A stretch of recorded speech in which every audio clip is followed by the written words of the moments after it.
नमस्कार, स्वागत है आपका यूट्यूब चैनल छत्तीसगढ़ टुडे में। आज हम छत्तीसगढ़ के आर्थिक सर्वेक्षण के आर्थिक स्थिति एक समीक्षा से संबंधित महत्वपूर्ण प्रश्नों को हल करेंगे।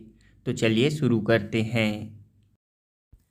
हमारा पहला प्रश्न है, हमारा छत्तीसगढ़ जनसंख्या की दृष्टि से देश में कौन से क्रम का बड़ा राज्य है?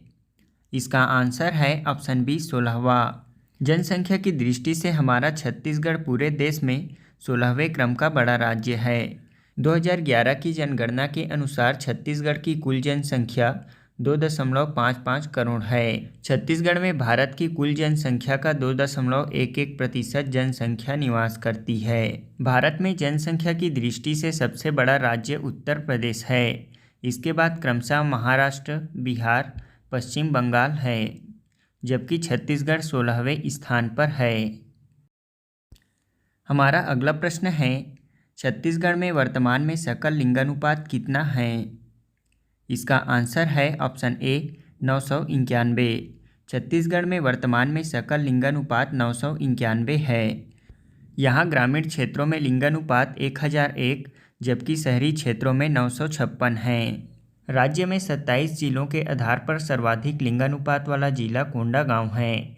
यहाँ का लिंगानुपात 1033 है। वहीं रायपुर 963 लिंगानुपात के साथ राज्य का न्यूनतम लिंगानुपात वाला जिला है। बता दें कि छत्तीसगढ़ के समस्त जिलों का लिंगानुपात भारत के औसत लिंगानुपात से अधिक है। वहीं भारत का लिंगानुपात 943 है। भारत के सर्वाधिक लिंगानुपात वाले राज्यों में छत्तीसगढ़ का स्थान 5वां है।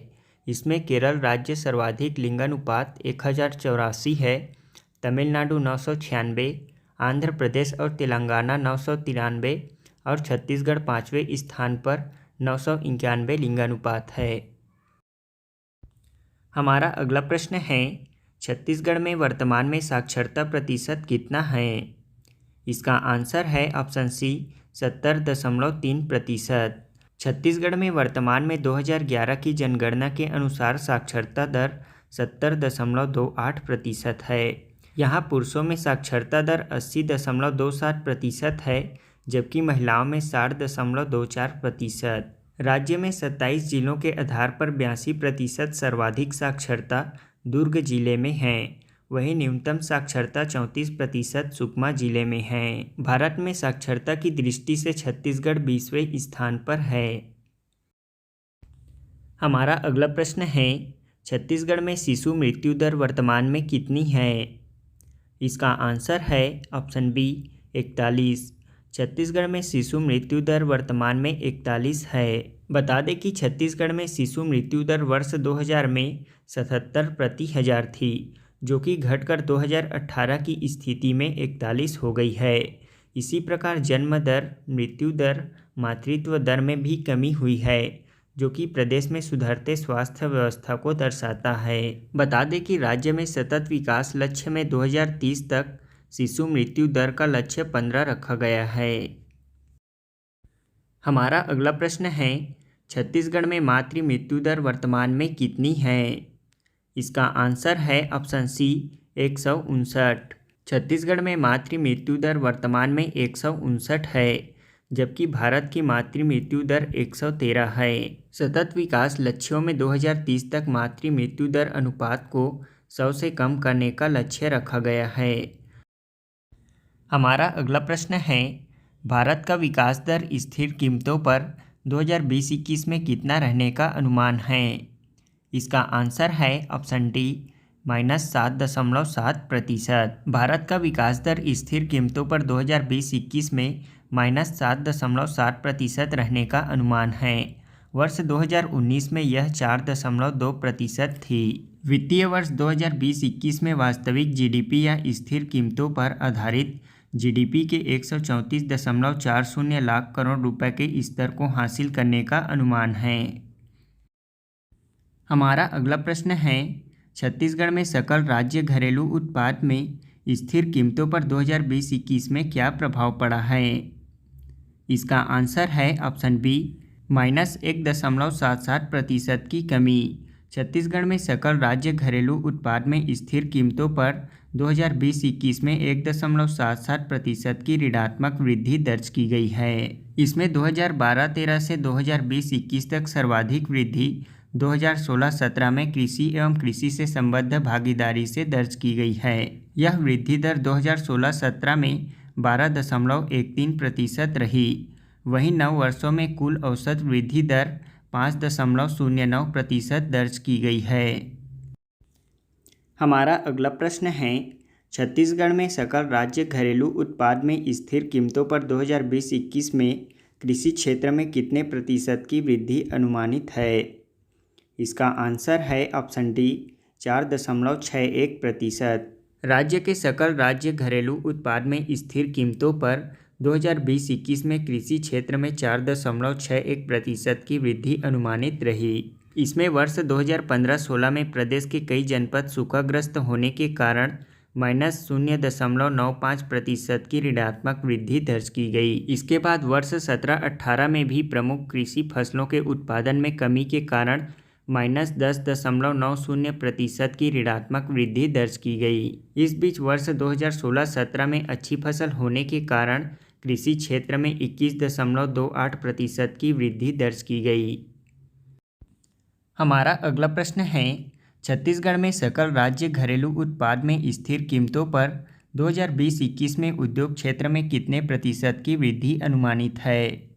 इसका आंसर है ऑप्शन ए -5.28 की ऋणात्मक वृद्धि। राज्य के सकल घरेलू उत्पाद 2020-21 में उद्योग क्षेत्र में -5.28% की ऋणात्मक वृद्धि अनुमानित है। राज्य में वर्ष 12-13 से लेकर 20-21 तक 9 वर्षों में उद्योग क्षेत्र में औसत वृद्धि दर 4.72% दर्ज की गई है। इसमें उद्योग क्षेत्र में वर्ष 2018-19 में सर्वाधिक वृद्धि 9.40% की रही। हमारा अगला प्रश्न है, छत्तीसगढ़ के सकल राज्य घरेलू उत्पाद में स्थिर कीमतों पर 2020-21 में सेवा क्षेत्र में कितने प्रतिशत की वृद्धि अनुमानित है? इसका आंसर है ऑप्शन सी 0.75%। राज्य के जीडीपी में स्थिर कीमतों पर 2020-21 में सेवा क्षेत्र में 0.75% की वृद्धि अनुमानित है। वहीं सेवा क्षेत्र में औसत वृद्धि दर की बात करें तो 2012-13 से 2020-21 तक 9 वर्षों में 5.2% की वृद्धि दर्ज की गई है। इसमें सर्वाधिक वृद्धि वर्ष 2018-19 में 8.32% की रही। हमारा अगला प्रश्न है, छत्तीसगढ़ में सकल राज्य घरेलू उत्पाद स्थिर कीमतों पर 2020-21 में किस क्षेत्र में सर्वाधिक ऋणात्मक वृद्धि दर्ज की गई है?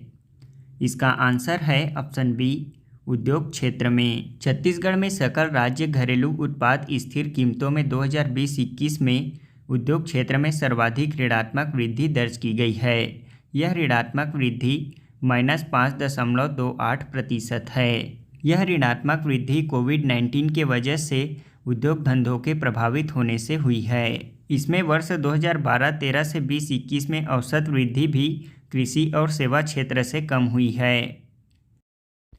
हमारा अगला प्रश्न है, छत्तीसगढ़ में वर्ष 2015-16 से 20-21 के मध्य विगत 6 वर्षों में कृषि क्षेत्र में सर्वाधिक वृद्धि किस वर्ष दर्ज की गई है?